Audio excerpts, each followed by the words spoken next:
Hello, everyone. It's a pleasure to have you. On behalf of the NBSAP Forum, I welcome you all to the third webinar session in the Greening Consumption and Production Massive Online Open Course. Today's webinar will focus on the 10-year framework of programs on sustainable consumption and production. I'm Hina Ahmed, your course coordinator and course co-facilitator. I support the NBSAP Forum in building capacities of policymakers and biodiversity practitioners in implementing national action plans for biodiversity conservation and the Sustainable Development Goals. I most warmly welcome you all to this webinar session. This webinar is hosted by Charles Arden Clark. Charles heads the 10-year framework of program on sustainable consumption and production patterns, 10YFP. Prior to this position, Charles headed the secretariat of the Marrakesh process that supported the elaboration of 10YFP. Among other prestigious positions, Charles worked for UN Environment, focusing on the effects of trade liberalization on the environment and the relationship between World Trade Organization rules and multilateral environmental agreements. He also worked at UNEP's Economy Division in Paris before primarily focusing on sustainable consumption and production. Charles is originally trained as a zoologist and ecologist in the UK and South Africa. Today's webinar will provide key information on the sustainable consumption and production approach, the 10-year framework of programs on sustainable consumption and production patterns, its various platforms, and its network of nearly 700 actors. We can have no one better than Charles to help us understand the nuances of the 10YF program. So I will let him introduce the subject in the best possible way and skip the introduction. Welcome, Charles, and thanks for accepting this invitation. We are thrilled to have you here today. As usual in our sessions, I would like to remind you all of certain rules and dynamics in the NBSAP Forum webinar session. Microphones will be muted during the presentation. This reduces interferences and facilitates the communication. We will have a 30 to 45-minute presentation, followed by a question-answer session. Please send us in advance your questions or raise your hand in the control panel of GoToWebinar if you want to speak and the connection allows it. We will open your microphones during the Q&A session. As many of our participants are not English native speakers, me included, I would like to remind our speakers the importance of talking slower. This fosters the comprehension among our practitioners around the world. Now I will transfer the webinar to Charles. Please enjoy this session. Over to you, Charles. Thank you very much, Hina. And it's a pleasure to give this webinar session for two reasons. It's a pleasure to be collaborating with you, Hina, in UNDP on this, and we really appreciate all the work that's gone into this massive online course you've prepared. We're impressed, and you will be helping us reach a wider audience of potential implementation partners as a result of your work, so we're all extremely grateful for that. The second reason I'm pleased is actually, as an ecologist, the sustainable consumption and production agenda has been quite an industrial one so far, more focused on manufacturing and policy issues like sustainable public procurement. But we believe the approach of sustainable consumption and production has a lot to offer for biodiversity and ecosystems including the Aichi targets in the CBD.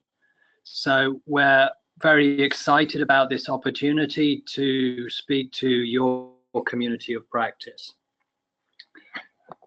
So now I'm going to give the presentation. I'm going to try and restrict it to 30 minutes because I want to leave time to discuss. I'm only going to say the 10-year framework of programs on sustainable consumption and production one more time, which was just then. We call it the 10YFP because it's much easier and shorter. This is about a significant challenge we face, a huge one in fact, which is about making consumption and production activities in the global economy sustainable. And that is sustainable in an environmental and a social sense. As you can imagine, that's a huge task, and the scale of it is shown by these graphs. And you will see from the first graph in the top left-hand corner that during the 20th century, whilst the global population, human population grew by a factor of 3.7, total material extraction grew by a factor of 8, and greenhouse gas emissions grew by a factor of 13.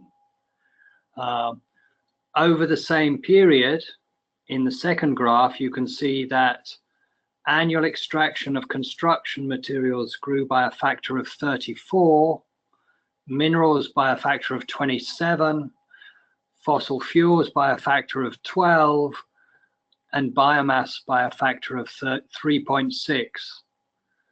This is an expression of the fact that as our global population has been increasing, so has per capita consumption of a whole range of resources, which in turn causes a much higher rate of increase of pollution. And this is what we are trying to address through the 10-year framework of programs, this escalating impact on natural resources and the environment of production and consumption patterns.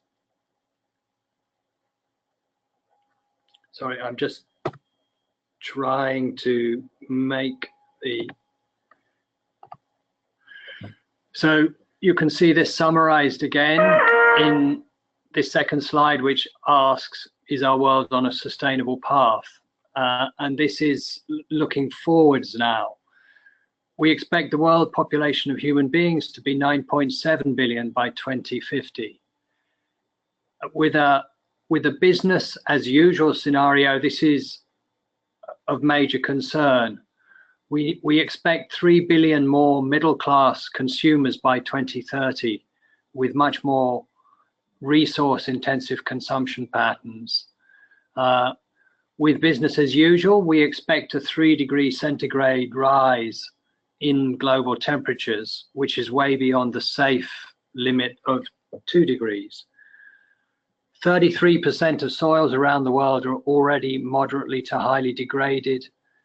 60% of ecosystems have already degraded through unsustainable use. And we're in a situation where 80% of the global population shares only 5% of the global wealth.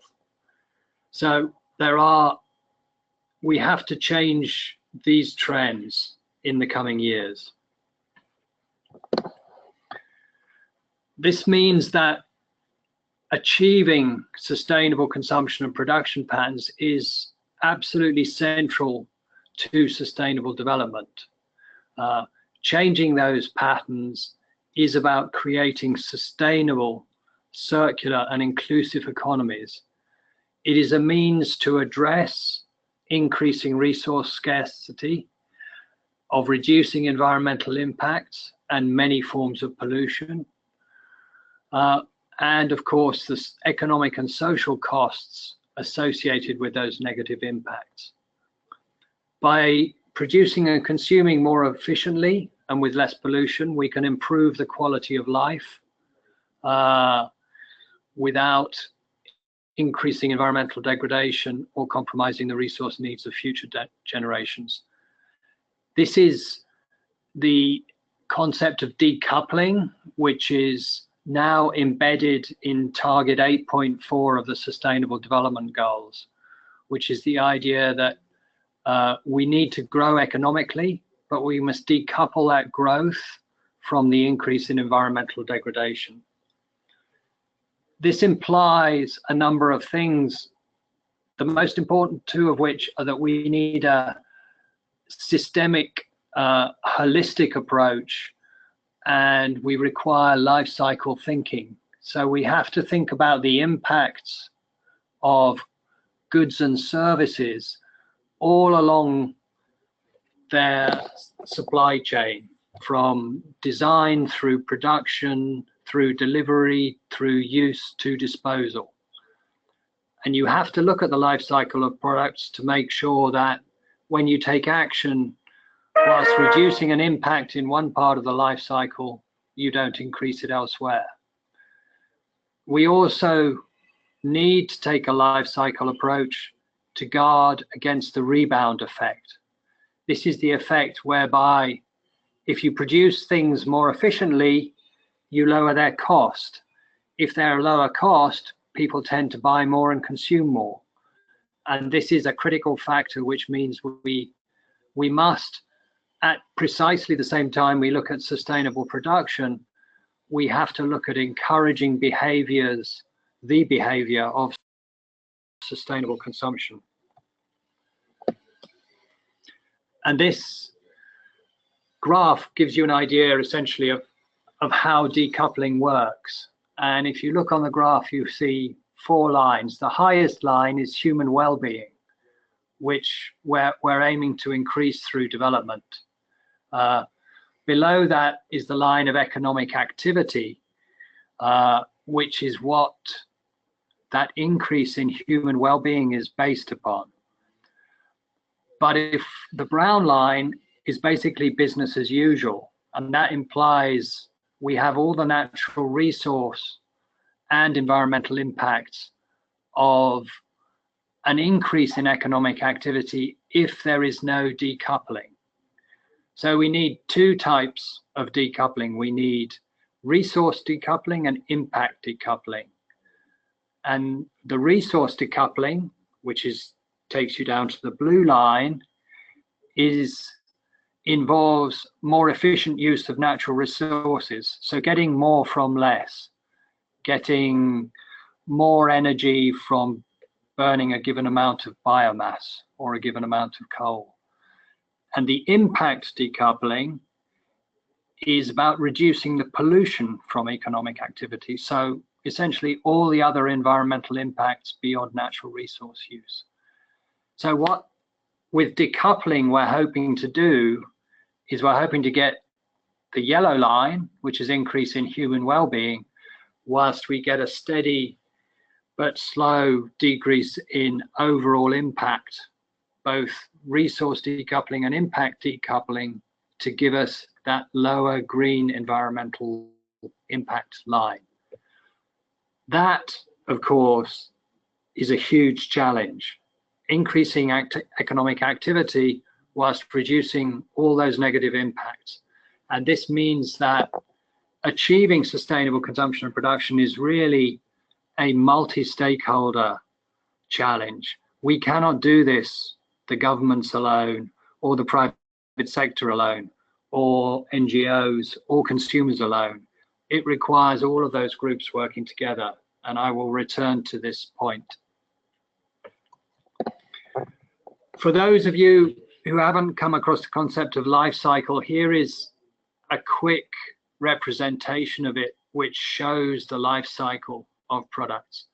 And it really starts with the extraction of new materials at the top. So it's when you dig the iron ore out of the ground to make your car or your steel girder, or when you cut the tree and the forest to make your furniture. But through every stage of the life cycle, you can reduce resource use and you can reduce environmental impacts. You can design better products. You can put in production processes which are more efficient and inherently cleaner or which have pollution control measures taken to reduce that pollution. You can reduce the environmental impacts of packaging. You can choose more environmentally methods of distribution, for example, rail instead of road. You can do far more to use and maintain your product once you have it to increase its lifespan. So this goes back again to design. We need to design our products to last. This is the opposite of built-in obsolescence.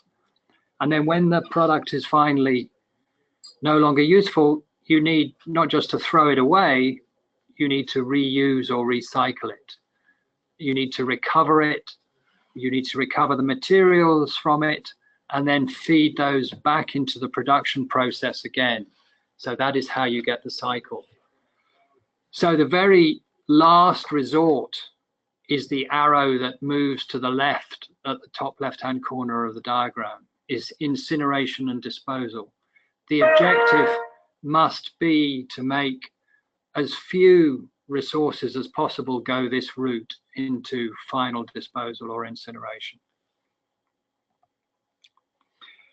So we have a formal mandate in the 10YFP, which comes from the Rio+20 UN Conference on Sustainable Development.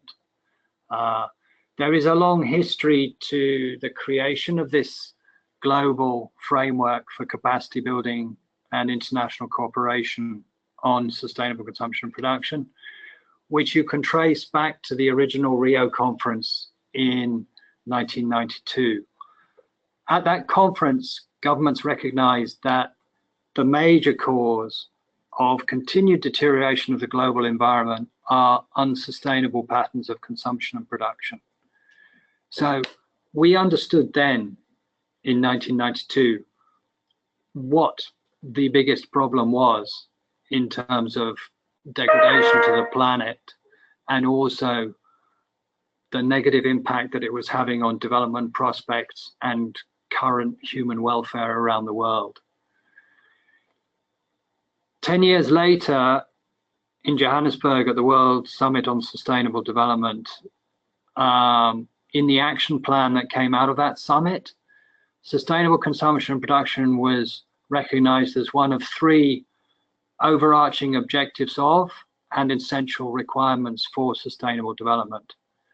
So this was put as essentially a necessity for sustainable development. It was put, when I say it was put, it was the understanding of governments assembled in Johannesburg in 2002 that this was the case. And in that plan, they said governments should encourage and promote the development of a 10-year framework of programs on sustainable consumption and production to shift towards those patterns. It was given as an intent, and out of that process, UNEP, United Nations UN Environment, and the Department of Economic and Social Affairs of the UN created the Secretariat for something called the Marrakesh process, which was a multi-stakeholder informal process which created the building blocks for this framework of programs. That process ran for 8 years, from 2003 to 2011. It led to negotiations at CSD 18 and 19, which developed an 8-page mandate for this 10-year framework of programs. CSD 19 did not conclude successfully with an agreement. So instead, this text was taken to Rio+20, and it was formally adopted by governments at Rio+20 in paragraph 226 of the outcome document.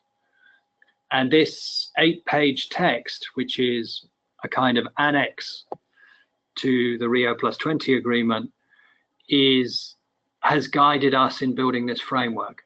Since that date, we have Agenda 2030 and the Sustainable Development Goals. One of those Sustainable Development Goals is ensuring sustainable consumption and production patterns, and it has 12 targets within it. By our count, there are another 37 targets in 12 other Sustainable Development Goals, which depend on achieving sustainable consumption and production patterns, which means effectively that achieving 49 out of the 169 SDG targets is critically dependent upon achieving sustainable consumption and production patterns. This means that the mandate for the 10YFP has been fundamentally reinforced by Agenda 2030. So here are the Sustainable Development Goals. I won't go through all of them for you. You can see Goal 12, which is the sort of 8 symbol on its side in brown, the third one down from the top on the right. As I said, there are 12 targets in that, targets on sustainable public procurement, on consumer information, on corporate social responsibility. There is one specific target on implementing the 10YFP, which I'll put up in a second. But across all the goals, across all the SDGs, there's a target 2.4 in the goal on hunger and achieving food security. Target 2.4 is about sustainable food production systems. And one of the programs in the 10YFP is sustainable food systems. There is a target 4.7 in the education goal, which is on sustainable lifestyles and education for sustainable lifestyles. There is the decoupling target I mentioned in the goal on promoting sustainable inclusive growth, economic growth, target 8.4. And going through all the SDGs, you can really find that the objective of sustainable consumption and production is embedded in almost all of them in one way or another. And this is a few more elements that you will find in Agenda 2030, including some preambular ones. We envisage a world in which every country enjoys sustained, inclusive and sustainable economic growth, in which consumption and production patterns and the use of all the natural resources are sustainable. And in Goal 12, the target I just talked about, implement the 10-year framework of programs, all countries taking action, with developed countries taking the lead, taking into account the development and capabilities of developing countries. And these now are the specific objectives of the 10YFP, and you can reduce them to 4. So the first one is accelerate the shift towards SCB in all countries. This emphasizes that it's not by no means just for developing countries. All countries have to shift to sustainable consumption production patterns. And the 10YFP does this by delivering support at regional and national levels. So whilst it's a global framework, it's very much directed to on-the-ground support. And the second objective is really how it does it. And I'm sorry for the acronym, but RE is resource efficiency. So it's the only way we could fit it in the box. Increase resource efficiency and decouple economic growth from environmental degradation, which I remind you again is target 8.4 in the SDGs. Creating decent jobs, contributing to poverty eradication and shared prosperity. And this box emphasizes that there is a huge social agenda here. It's not just about greening consumption production in an environmental sense. It's about delivering more equity and human welfare gains from this decoupling.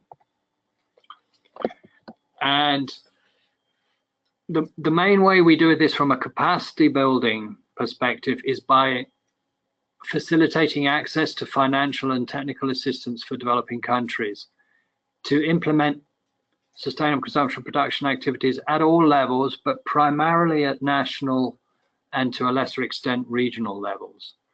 And that technical assistance involves many partners, but it also involves finance for activities on the ground.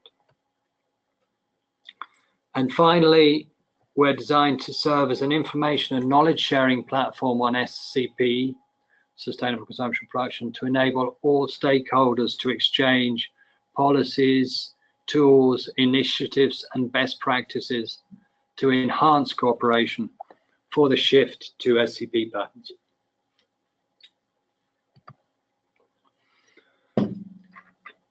I'm just going to throw quickly on the screen the institutional structure of the 10YP. We've been around for 4 years. This structure is now completely built. I'm not going to explain all the boxes. The first thing I'll explain is the 3 programs. You see a box in the middle, which talks about 10YFP programs. There are 6 of them. I'll go through them in a bit more detail later, but they're on consumer information, lifestyles and education, public procurement, buildings and construction, tourism, and food systems. And they have many implementation partners in those programs, amounting now to more than 500 in total. Countries have designated national focal points. 127 of the 193 UN member states have a national focal point for the 10YFP. This is our contact with the governments. It may be some of you on this call, it may not be.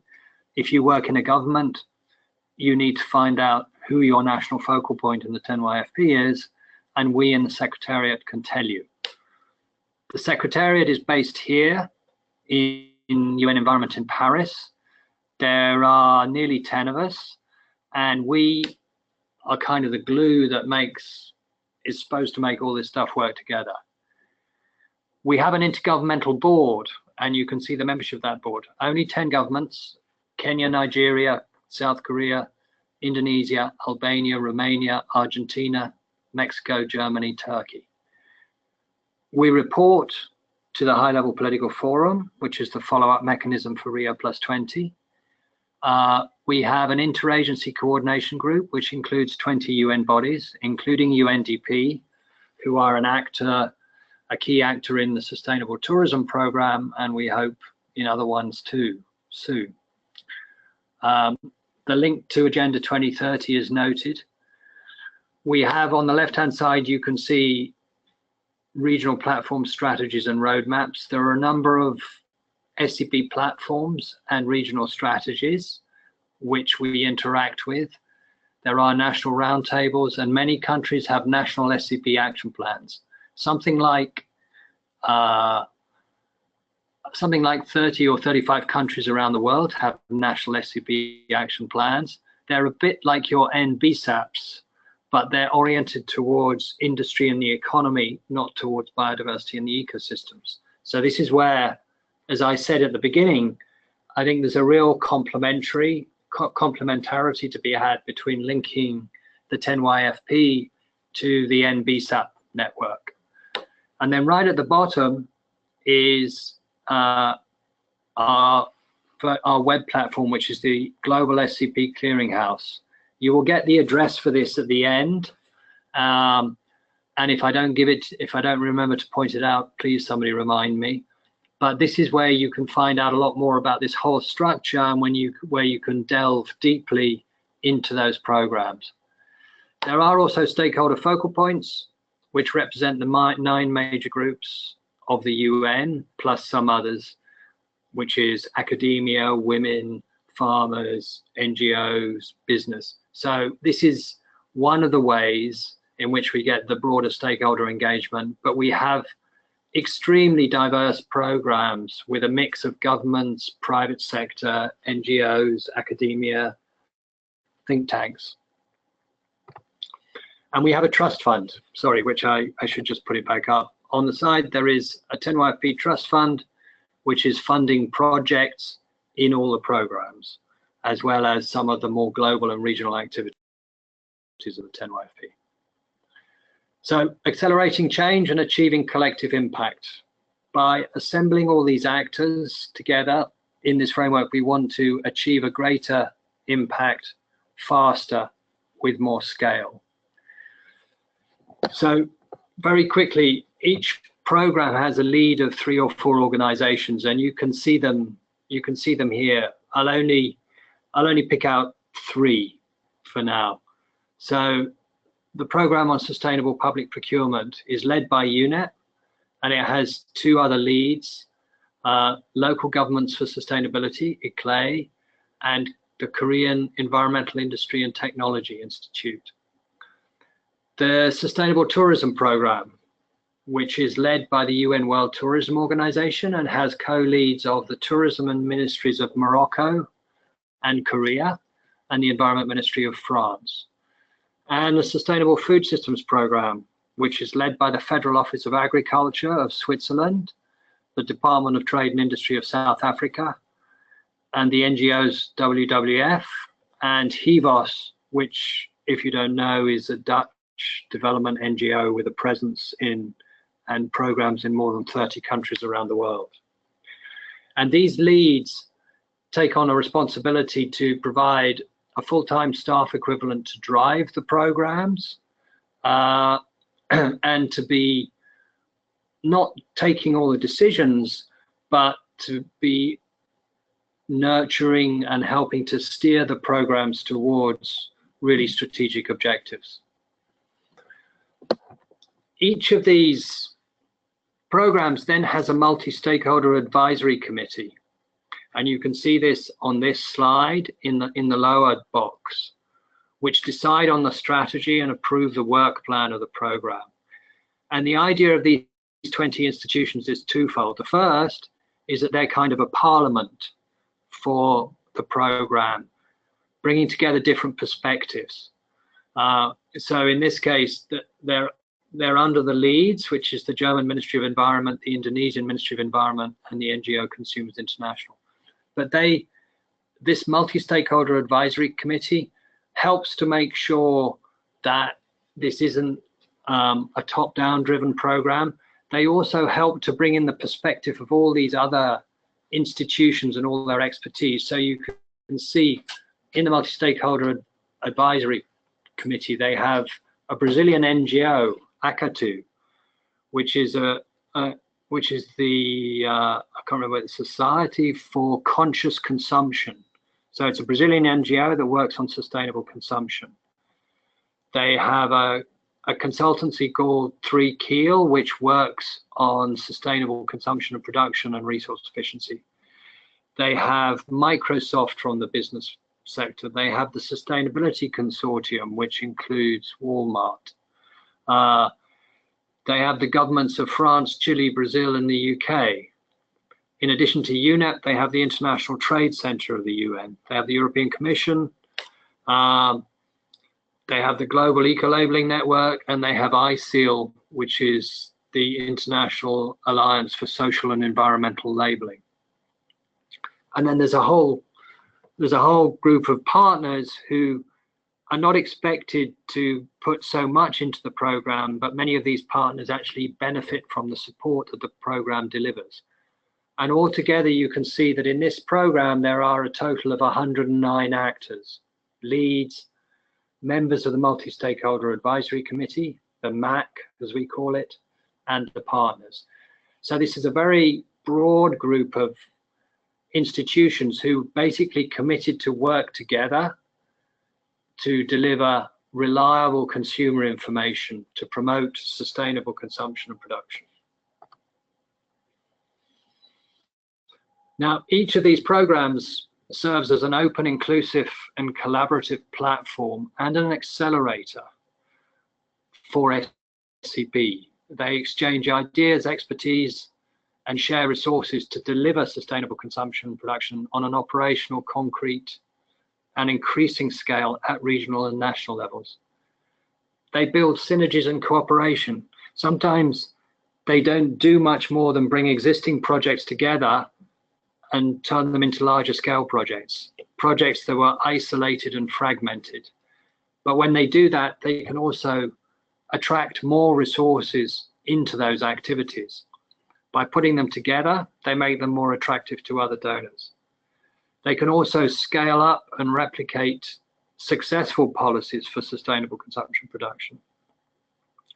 And by virtue of their broad base, and also the national focal points in the 10YFP, they can respond to national and regional needs. And these programs are also generating large new projects and activities on SCP, at a bigger scale with a more interesting group of actors in them. So we have to report every year to the High-Level Political Forum, and we produced, and if you go to there, you will find the annual report of the 10YFP, which is about 16 pages long, and you'll find all this data in there, and I'm just going to give you a flavor of it. We have, as I've said, we have about 520 partners in the program. When you add our 127 national focal points, you get the figure of 647 entities engaged in the 10YFP. We found by talking to our programs and the partners in them, the total amount of money that's being spent on making the shift to SCP through various projects and initiatives last year was about $75 million. Not all of those projects were fully within the programs, but they were associated with the partners in the programs. A total of 32,500 person training days on SCP were done last year. A total of more than 500 outreach and communication activities were conducted by 10YFP partners, and a global survey we conducted between 2015 and 2016 shows that there are 253 initiatives, 253 governments and other organizations are making progress on policy instruments which integrate the objective of SCP. So you can see there's a lot going on. It's still quite fragmented, but as I've already said, one of the key tasks of the 10YFP is just to bring this together, which means we'll be able to scale it up much faster. So here's just on the Cogs, you see the key Cogs of the 500 plus implementing partners in the programs, the 129 focal points, and the 20 UN bodies engaged in the UN Interagency Coordination Group in the 10YFP. So if you're not a partner and you're thinking of joining, what are the reasons to do so? And who do you need to be? So on the who, any stakeholder organization supporting implementation and or benefiting from the activities of the program could be a partner in a program. If you want to take a larger role, like being a MAC member, you do need to think how much you can commit to this, because there is a requirement, if you're a MAC member, to commit some of your own resources. It works for some institutions, but not for others. But depending on how relevant this is to what you're trying to do, in your case, in the NBSAP community, you may wish to do it. But you would need to look at which program, and you need to think carefully about how much you want to invest in it. Because I will emphasize this now. The programs that are working best are the ones in which their leads and multi-stakeholder advisory committees are most invested. This is really obvious to us in the Secretariat after 4.5 years. And so we're encouraging people to be ready to volunteer, to be a member of the MAC, or in some cases to lead, but to think carefully about it before you do. Otherwise, you can be a partner. And if you're a partner, what happens? Why do you do this? You learn from other partners in the program. You share experience, lessons learned, best practices, and tools. You can participate in the implementation of the program's portfolio of projects, which will help you scale up and replicate your own activities and even develop new projects. You can build new fundraising and implementation coalitions. And you can apply for funding to the 10YFP Trust Fund. You can use the convening power provided by the 10YFP to reach out to policymakers and other key stakeholders. So, for example, you can get in touch with your national focal point on SCP in your own country. Or you can get in touch with any of the kinds of organizations that I mentioned in that slide I put up on the Consumer Information Program. And you can, this way, gain international visibility as part of an international effort supported by the United Nations. And you can gain visibility as part of a network actually cited in the SDGs, in SDG 12.1, as something that needs to be implemented. All you need to do to become a partner is to submit an expression of interest to the coordination desk of the program you would like to join. And you can find the details of the coordination desks on the Global SCP Clearinghouse. Here in just a quick slide is just something I've spoken about before, but it just shows you which are the some of the targets of the SDGs that are supported by the particular programs. So the programs along the top, designated by their signs, are sustainable public procurement, from left to right, sustainable public procurement, consumer information, tourism, what's that one? That is sustainable lifestyles and education, sustainable food systems, and sustainable buildings and construction. And then you will also see at the bottom of that diagram the two SDGs mentioned.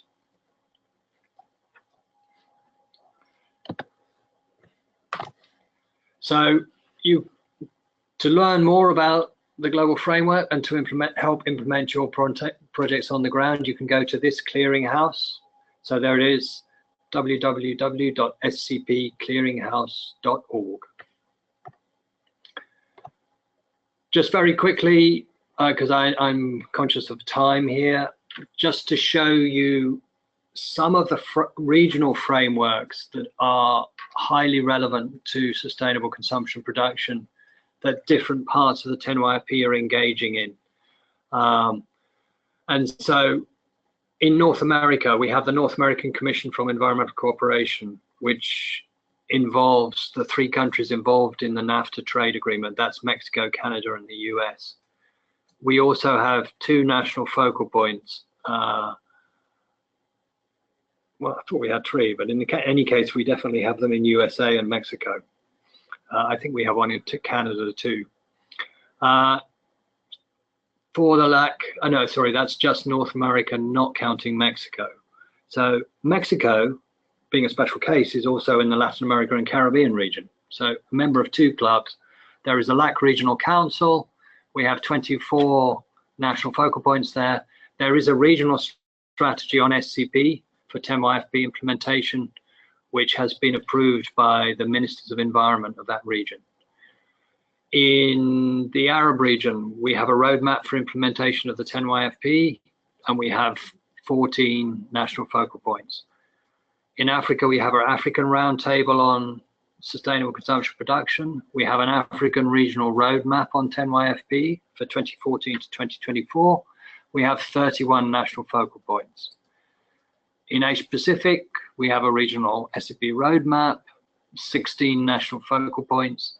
We have an ASEAN Forum on Sustainable Consumption and Production and a South Asia Forum on Sustainable Consumption and Production. So there you can see there are even sub-regional forums are springing up as this becomes more interesting. And in Europe, we have a pan-European strategy on greening the economy, which has a central element on sustainable consumption production patterns, the EU Circular Economy Package, which is closely related, and 40 national focal points. So whichever region you're in, you can find partners to work with at a regional level too. This is the number of countries picked out in color which have either a national SCP action plan in green, or it has sustainable consumption production mainstreamed in other national policy frameworks, including development frameworks. So here you can see these are the countries that are doing on SCP what you're trying to do on biodiversity and ecosystems in NBSAP. And it would actually be really interesting to overlay your map of this with our map of this and see where there was an overlap, because that could be, those could be good countries in which to focus cooperation. We are monitoring national SCP policies. We have to, when we were given the mandate, we were told to monitor and evaluate the outcomes of the 10YFP to make sure that it did actually help. So, and we've done our first pilot survey of national SCP policy initiatives, and this is what we found from this. Virtually all national governments now recognize SCP as a policy objective. It's no longer a niche, but is increasingly recognized as a cornerstone of environmental and development strategies. And we know that SDG 12 and Agenda 2030 is a large part of the reason for that. However, many governments take a broad view on SCP. They may not call it that, but they're doing things which have this overarching approach to fight poverty, create jobs, and protect livelihoods by protecting the natural resource base and the environment. Ministries of environment often have the lead, but there is an increasing level and quite high level of involvement of other ministries. We do have some institutional challenges, though, both at national level and more generally speaking. And that is, if there's an SCP strategy, who leads it? Who coordinates? How do you make it work between the ministries? There are challenges on mainstreaming and coherence. How do you align the different policies of various ministries? Because, you know, SCP policies cannot just be written in the Environment Ministry. They have to be written in the Agriculture Ministry and the Tourism Ministry and the Infrastructure Ministry if they're going to work. And what are the focus areas and policy entry points when you first start to work in it? Where do you go in first to get the quickest impact? So these are challenges which we're addressing on a daily basis, and we're starting to work out one by one, but which, if you're interested in those challenges, if you get engaged in the 10YFP, you can help with this and you can learn from this. And then last but perhaps not least, we have 28 small-scale projects of about $200,000 each funded through the trust fund, and they're some of them are up and running. 28 will be up and running by the end of this year. These are the countries in which you find them. They're not really even global spread. This is only the beginning. We have another 5.5 years to run. We are gathering pace, and 2018 will be a really important year for us because SDG 12 is going to be reviewed at the high-level political forum. And so we're going to have a major event associated with that.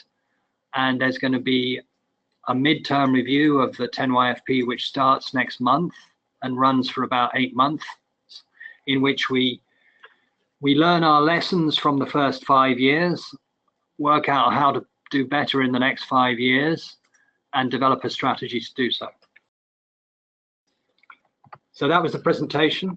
Here are our various contact points. I'm here to answer your questions, and thank you very much.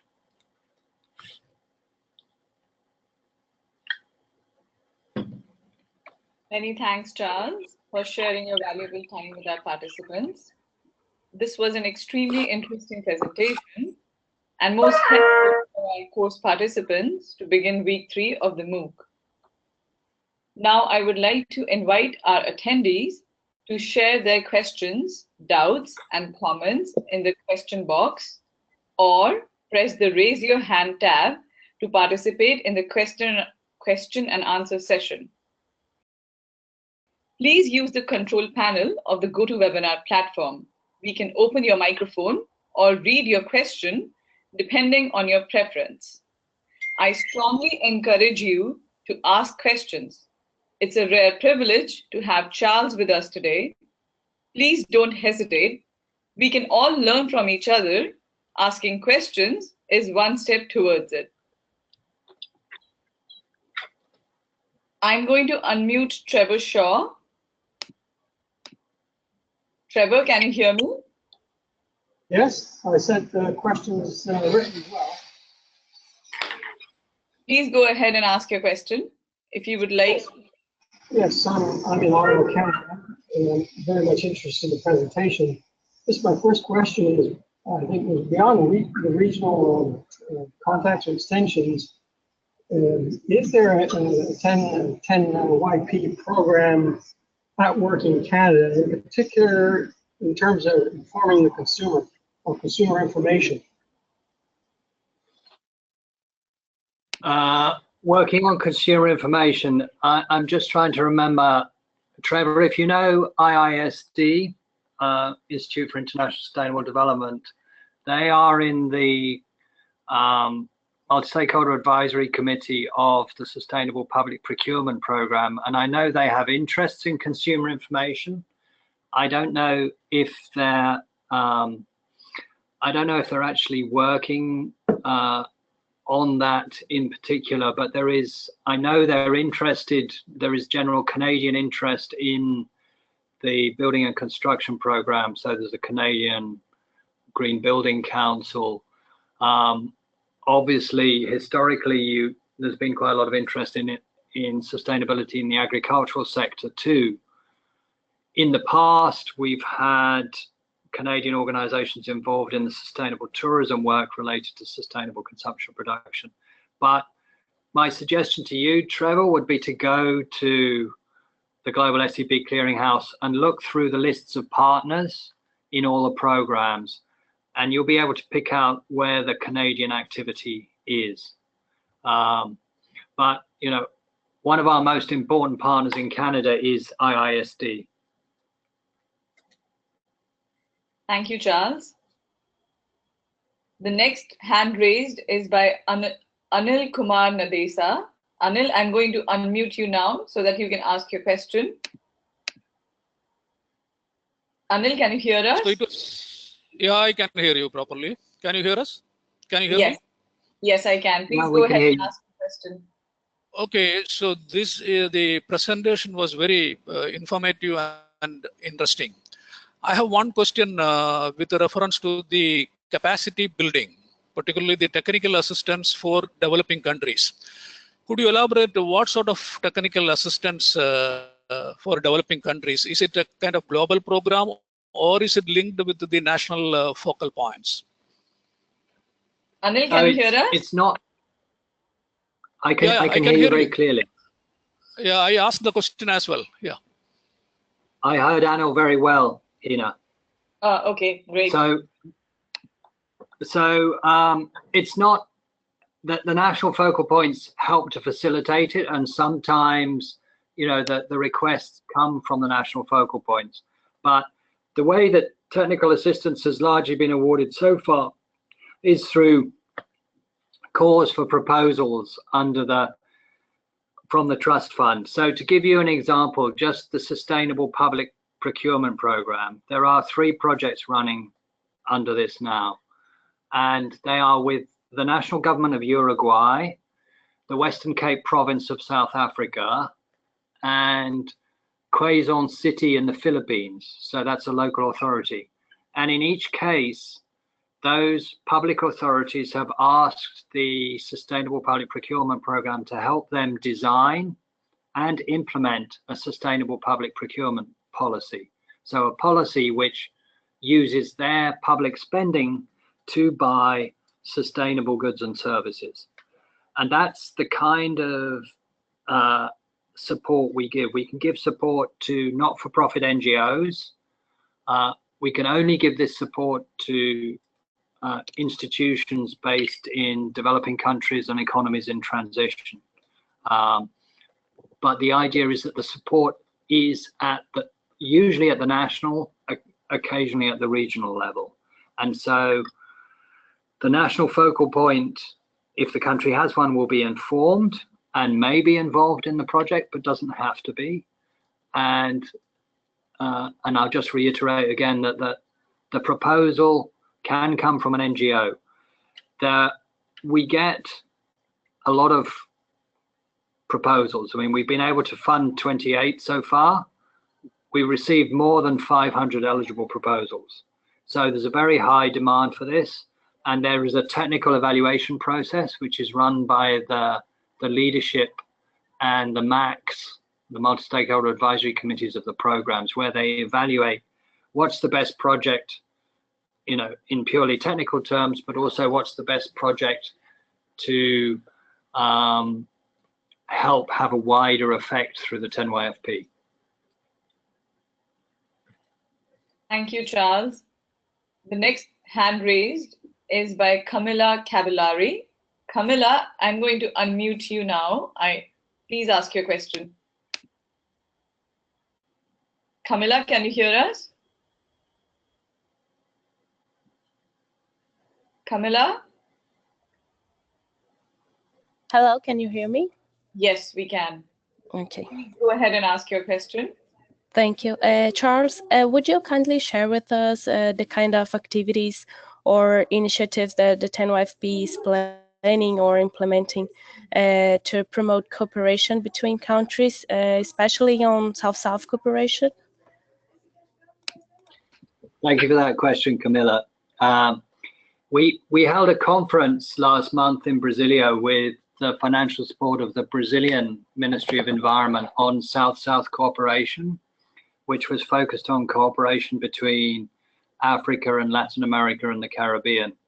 And at this conference, we had 16 Latin American and Caribbean countries, 15 African countries. We had 5 development banks, about 7 or 8 development cooperation organizations. I think it was about 4 or 5 UN institutions. It was 2 days of meeting, about 150 participants in the Brazilian Ministry of Foreign Affairs, and we discussed a whole range of activities that we could undertake, mostly in the Africa, Latin America, Caribbean context, because we have differing experiences on SCP in Africa and Latin America, but each region can learn from the other, and there are very important lessons to transfer. And I must say, at least from our perspective, it really exceeded our expectations in terms of the exchange. I can confidently say that the Brazilian Ministry of Environment was delighted by the end product. I mean, we could see that from the final presentation of the Ambassador for International Affairs who made that presentation. We're looking to further develop this, perhaps first in the Africa and Latin American context, and also to enhance this through the Global SCP Clearinghouse by putting the conclusions from that conference up on the website and starting to act on some of them. And it's possible, but it's not certain yet, that we will do something on South-South Cooperation for SCP associated with UNEA 3 in November and December. But we will only do that if we can amalgamate it in a larger initiative which relates to ongoing regional projects like Switch Asia, Switch Africa Green, Switch Med, which are large regional projects on sustainable consumption production they're not 10YFP projects, but they're multi-million-dollar projects funded by the European Union. And again, we want to really draw out the lessons from all of these and start sharing them through this South-South Cooperation route. It's something, Camilla, that we're, as you know, we're only just starting to do, but we think it's potentially very promising. Thank you, Charles. The next hand raised is by Tion Kaunga. I apologize if I'm pronouncing it wrong. I'm going to unmute you now, Tion. Please go ahead and ask your question.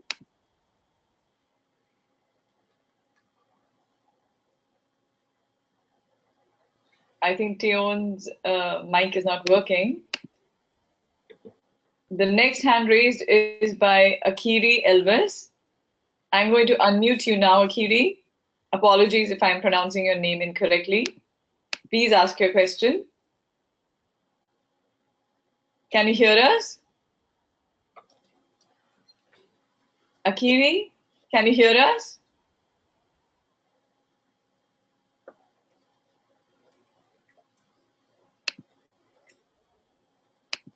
I'm going to read a couple of questions right now.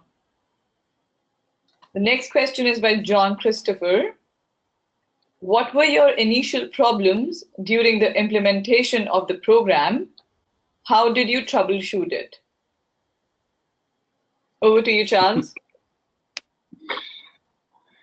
Initial problems. Yeah, they varied a lot. The initial problems. You know, one of the problems that we have is the language. I think sustainable consumption production, and the name of the initiative is that it's rather long, and people consider this very complex. So I think that the best example of how we troubleshoot it is a very particular document we have, which is called the toolkit for national focal points. We basically found out that the national focal points needed guidance to help them play their role. You know, they have a basic terms of reference, but it's very challenging because sustainable consumption most of the marine environment ministries, and sustainable consumption production is an issue that goes way beyond their mandate, way beyond their policy making scope. So we determined that they needed some technical support on this, and so we have a national focal point toolkit, which is now exists in 3 UN languages, English, French, and Spanish, and it's being translated into all 6 of them. And this is basically to help the national focal points understand what they have to do. I think that national focal point toolkit, which you can find on the clearinghouse, will give you a good sense, John, of what the challenges were, and you know how we started to go about addressing them.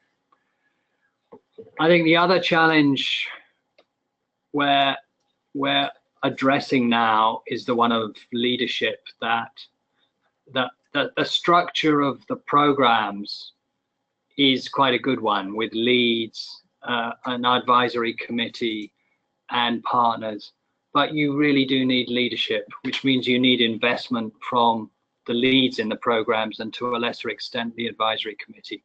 So we're now working with all the programs to enhance the investment of the leadership and the MACs in the individual programs. This is the difference between a program succeeding and failing. And we can see that the 6 programs are at different levels. And so our troubleshooting consists of redeploying some of our resources to support the programs that need more support at the present time. Otherwise, you know, troubleshooting, the challenge is it becomes more program specific, and that has to be done, you know, by the core actors, the lead actors in the program. They have to determine what their specific challenges are on sustainable tourism, or on sustainable food systems, or on sustainable public procurement. And that's an ongoing process that happens within the structure of the programs. And I'd take this opportunity to stress that these programs are very autonomous. We don't direct them from the Secretariat. They have their own program document, which they can revise. And it's the leadership and the advisory committees in the program who determine the direction, and then are also the engine for pushing it forward. So they're very flexible. We can and do troubleshoot, we can change course, and we can develop strategies at an individual program level to address the individual challenges. Thank you, Charles. I once again strongly encourage our participants to raise their hands and ask their questions. The next hand raised is by Nelia Rakimova. Nelia, I'm going to unmute you now. Please ask your question. Nelia, can you hear us? Yes. Can you hear me? Yes, we can. Please go ahead. Yeah, hello. And I actually have a question because I am representing a small organization from Russia. And we, a year ago, sent actually an application to your secretariat, and we still didn't get any particular answer. Last time I was in contact with Patricia, I guess, and but we still didn't get any information if we can be part of any programs, or if we are some kind of partner, or we cannot, or we are too small, or something like that. So my question is, Do you consider small non-profit organizations be a part of the program? And if not, is there any opportunity just to be updated with information about your materials, events, and I don't know, contribute somehow, because we do education on sustainable lifestyles? Thank you. Okay. Yes, indeed, Nelia, we do very much count small non-profit organizations, and many of our partners in the 6 programs are exactly organizations like yours. You're talking about Patricia, who works in the Stockholm Environment Institute, which is in the which is part of the coordination desk of the Sustainable Lifestyles and Education program. If you send an email to me I'm not sure if my email has been given out, but Hina, if you want to send everybody my email, you can. I will pass you on to Patricia. That program is just reinforced its coordination desk, and we are aware that some of the programs are a little bit behind in responding to requests. So what I would suggest you do, Nelia, is actually probably best to email Patricia again, but copy me when you do, and ask if you can have some kind of a response on this. It has been difficult for some of the programs have been a bit more stretched than others in terms of responding to requests, and I think the Sustainable Lifestyles program is one in particular because it's such a broad issue. They've had a lot of responses. So the best I can say, Nelia, is try again, and you will probably now get a response, because that coordination desk is now better placed to answer the requests it's getting. Thank you, Charles. I'll move on to the next question. The next hand raised is by Mohammed Ahmed. Mohammed, I'm going to unmute you now. Please go ahead and ask your question. Mohammed, can you hear us?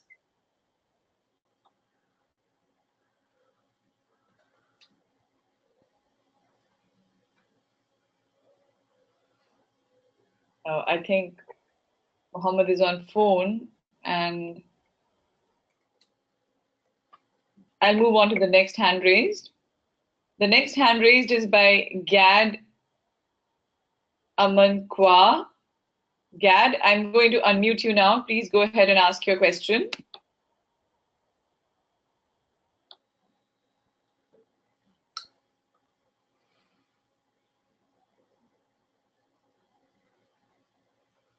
His mic seems to be not working too.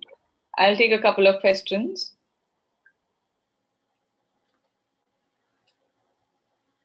Right. Mohammed has already posted his question.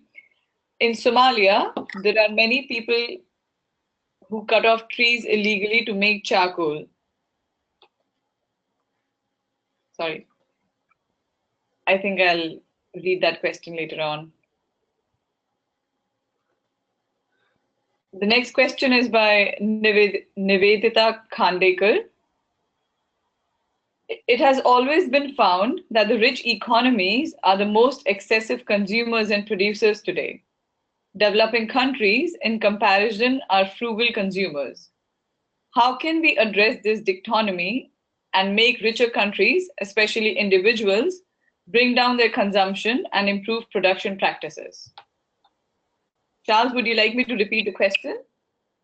No, I heard it very clearly. It's a question we get frequently.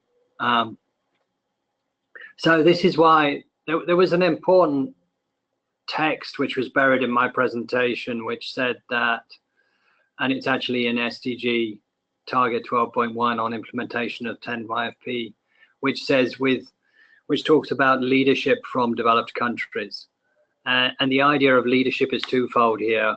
One is that they lead by example, and two is that they lead in terms of helping to provide support for developing countries to move towards more sustainable consumption production patterns.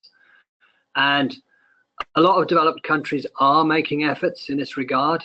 They're just not at a large enough scale yet.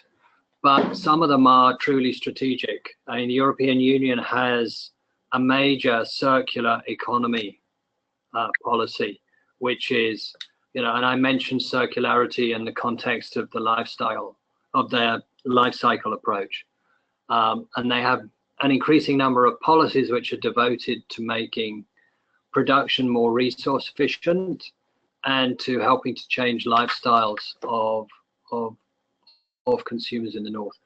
You also have many institutions, particularly NGOs like Worldwide Fund for Nature, World Resources Initiative in the US, a number of NGOs like Max Havelaar, which are working on sustainable supply chains, which is fair trade and environmental labeling. And these are important initiatives that have grown up in the north, but they're not yet, and there are many success stories, but they're at a relatively small scale. And so this is happening already, and part of the task of the 10YFP is not just to deliver cooperation and support from north to south, but it is to help these institutions scale up their impact. And that's why, organizations like WWF have chosen to co-lead two programs. They're in both the Sustainable Lifestyles Program and the Sustainable Food Systems Program. And they're deploying their networks to make a difference, not just to production in the south, but to consumption in the north. This is the biggest challenge we face at the moment, in a way, is changing the consumption patterns. And in the history of sustainable consumption and production since Rio 92, more effort has been put into sustainable production than sustainable consumption. So I completely accept we need to do more globally, but we need to do much more in developed countries. And we hope that some of the collaboration that's forged inside the programs of the 10YFP will help to do this. Thank you, Charles. The next question is by Leba Halofaki. Leba, I'm going to unmute you now. Please ask your question. Leba, can you hear me? Yes, I can hear you, Hina, and thank you very much. Can you hear me? Yes, we can. Please Yes, go ahead. Thank you very much for the presentation. I'm very happy with the presentation. Thank you, Charles. My comment is, I'm really happy that sustainable consumption and production. I know you said that, that the name sustainable consumption and production was a bit of a problem, but I really like this topic, sustainable consumption and production, in the fact that people can relate to what's being done. When you say consumption and production, you say consumption, people think about eating. Having this SCP, it's the first time I've heard of it by joining this course, and I'm really happy with it. I work with the communities a lot. You need to translate this new terminology into a language that our communities can understand. And for me personally, I have to translate sustainable consumption and production into Fijian language, Tokay language, when I go into the communities. And this is something that people can relate to. And I'm really happy that about all that work, because it's all part of what the SDGs, the total SDGs, as you said. I would like to ask, what is being done in the sustainable public procurement? What are the actions that has been done? Which public procurement? Is this government procurement or business procurement, or who's doing this procurement that is under sustainable public procurement? Thank you. Thank you, Leba. That's a really interesting question. Yeah. No, it is indeed, and thank you for your question, Lebia. It's usually national authorities, but local authorities are doing it a lot too. And I gave the example of those 3 trust fund projects: Uruguay National Government, Western Cape Province of South Africa, and Quezon City, Philippines.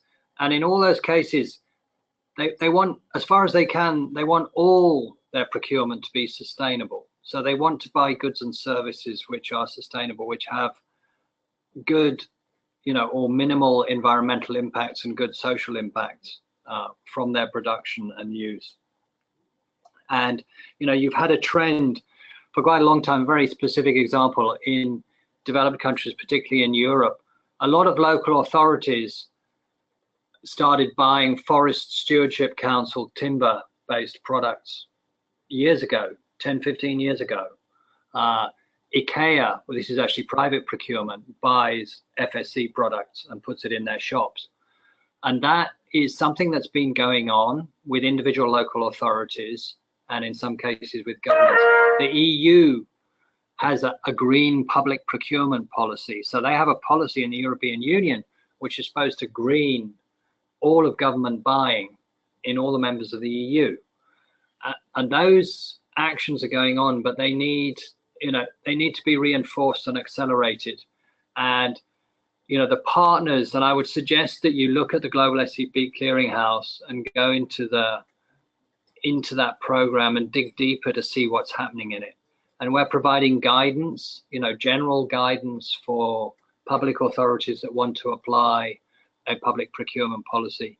In the past, in UN Environment, we ran an EU project which was basically helping, I think it was 11 developing countries establish sustainable public procurement policies, and quite often linking them to eco-labeling. So you have a sustainable public procurement policy, one of the things you do in it is you buy eco-labeled goods. So these are the kind of activities that were going on before the 10YFP started, but which we hope this program will scale up, will replicate in other countries, and will really accelerate so that sustainable public procurement is actually expanding the market for sustainable goods and services. And that's the basic strategy of the Sustainable Public Procurement Program. If governments start buying this stuff, the market for sustainable goods and services will increase, and more parts of industry will switch to sustainable production practices to feed that demand from governments and other public authorities. Thank you, Charles. The next hand raised is by Olivia Gembu. Apologies if I pronounced your wrong incorrectly. Olivia, I'm going to unmute you now. Please ask your question. Olivia, can you hear us? I think not. The next question is by Cynthia Flores Santana, one of our really active MOOC members. Do you think that developing countries could apply circular economy? Over to you, Charles. Yes, and I think they are. And the point, I was at the World Circular Economy Forum in Helsinki, and the point was made that a lot of developing countries already are applying a circular economy approach in terms of the fact that there's a lot of informal reuse, repair, and recycling of products. People who can't afford to buy a new bicycle are much more likely to repair it in a developing country than they are in a developed country. And there is a large informal sector, including waste pickers, for example, who are embedding elements of a circular economy into the national economy. But there are a number of things you can do to accelerate this, to improve the conditions of the workers who are involved in this, and to exchange best practices. And so, this is going on inside the programs of the 10YFP, that we're exchanging best practices on circular economy, which, a circular economy is based on sustainable consumption and production patterns. You could say they're essentially the same thing. There's just more of an emphasis on circularity in circular economy, and there's more of an emphasis on establishing a change in consumption and production patterns in the 10YFP, but they're headed in basically the same direction, as is green economy, as is green growth, as is resource efficiency.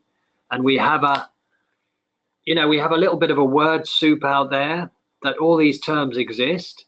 They all mean basically the same thing, but you get people collaborating with those who share the vocabulary, their own green economy or circular economy or SCP one. And we're really hoping in the 10YFP that we can break down this artificial separation of these communities of practice and bring them together, because we think that is a key to scaling up this kind of action really quickly and replicating it in as many places as possible. Thank you, Charles. I'm afraid we are running out of time, and this will be the last question. I'm going to open the mic for Emmanuel Kwaku Sake. Emmanuel, please ask your question. Emmanuel, can you hear us? I think his mic is not working. Okay, so the last question for the session is by Y Park. How do you evaluate if the programs have met the target's objectives? Over to you, Charles.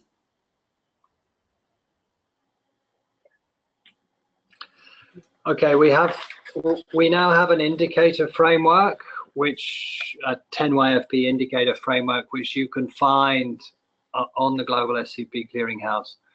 And in our report to the High Level Political Forum, and you can look for it in our Global SCP Clearinghouse website, and on the High Level Political Forum website. It's the report of the annual report of the 10YFP. You can look at the data that we've provided. Now, there's basically three kinds of indicators, and they are outputs, outcomes, and impacts. And outputs are the first things that are coming out of the program, and they're things like, outputs are things like the training seminars that we do and the events that we hold that bring people together. They're also things like the National Focal Point toolkit.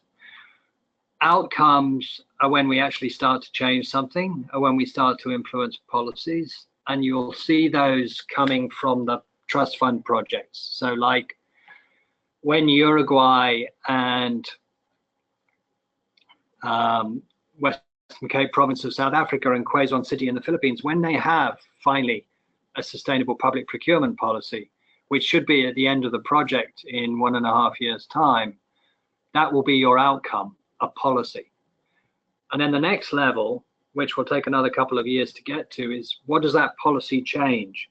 How does that policy change the patterns of buying in the country? How does it create a market for more sustainable products? And we will measure that too.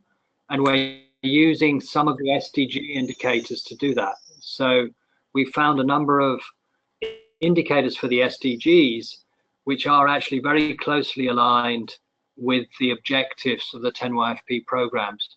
And over the next few years, we're going to be trying to measure how the programs actually help countries achieve their SDG targets.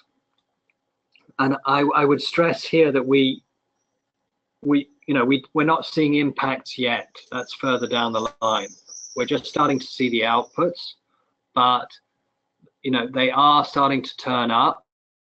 And our first set of data from 2015, 2016 can now be found in this report that's gone to HLPF. We're going to take that indicator framework on the basis of this first run. We're going to see if it needs to be adjusted at all. But that indicator framework is how we measure whether we're making a difference. Thank you, Charles, for your time, and thank you all for your participation in week 3 webinar of the MOOC series. Charles, please share with us your final remarks. on the topic or share any recommendations for our audience today, we would be grateful. I mean, I would just like to thank you, Hema, and your colleagues in UNDP for giving us this opportunity. And I would just like to say to the NBSAP community, I'm actually an ecologist by training. I did my master's on otters in a marine habitat in South Africa. I basically come from the biodiversity and ecosystems community, and it's a little bit lonely in the 10YFP sometimes. So if you'd like to work with us, I'd really like to work with you. So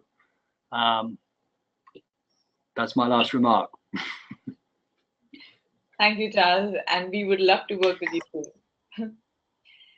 For our audience, we will post the webinar recording on our NBSAP Forum YouTube channel.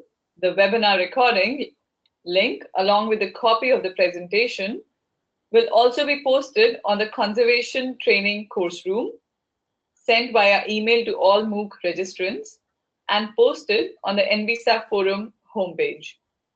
Please don't forget to visit the NBSAP Forum homepage for weekly course summaries posted by the course facilitators in each language. Please don't hesitate to contact me for any questions or support. The NBSAP Forum is a global partnership to support the development and implementation of effective national biodiversity strategies and action plans. It is hosted by the Secretariat of the Convention on Biological Diversity, the United Nations Development Programme, and the UN Environment. Don't forget to follow the Sustainable Consumption and Production NBSAP theme. Hope you all enjoyed this session. Have a nice day and night. We look forward to your active participation in the course. Thank you once again, Charles, for your time. Thank you. My pleasure. Thank you. Bye. Bye.